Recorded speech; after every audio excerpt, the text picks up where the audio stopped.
డబ్బు ఎలాగైనా సంపాదించుకోవచ్చు, కానీ మర్యాదని చదువు మాత్రమే సంపాదించి పెడుతుంది. పిల్లలు స్కూల్కి వచ్చి ఆకలితో కడుపుతో ఉంటే టీచర్లు ఏం చదువు చెప్పినా పిల్లలకు ఆలోచనలకు తట్టదు.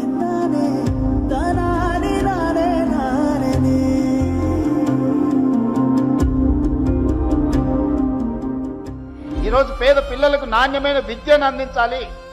నాణ్యమైన విద్య బోధించిన ఆ విద్యార్థి తలకెక్కాలంటే వాని కడుపు నిండా భోజనం ఉండాలి.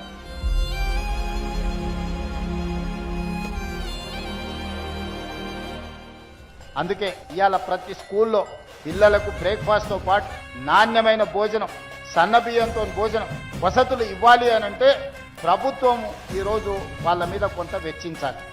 ఇది నేను ఖర్చుగా భావిస్తలేదు.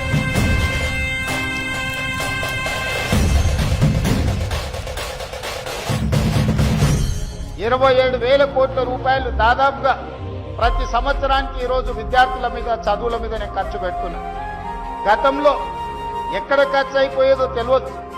నేను ఎవరిని విమర్శించదలుచుకోలేదు, కానీ ఈరోజు బాధ్యతాయుతంగా విద్యాశాఖ నా దగ్గరనే పెట్టుకొని నేనే స్వయంగా మన ఆరుట్లకి వెళ్ళి ఆ పాఠశాలలో బ్రేక్ఫాస్ట్ ప్రారంభించి అక్కడ ఎంత మంచిగా వంట చేస్తున్నారో ఏందో అన్ని నేను చూసి వచ్చిన.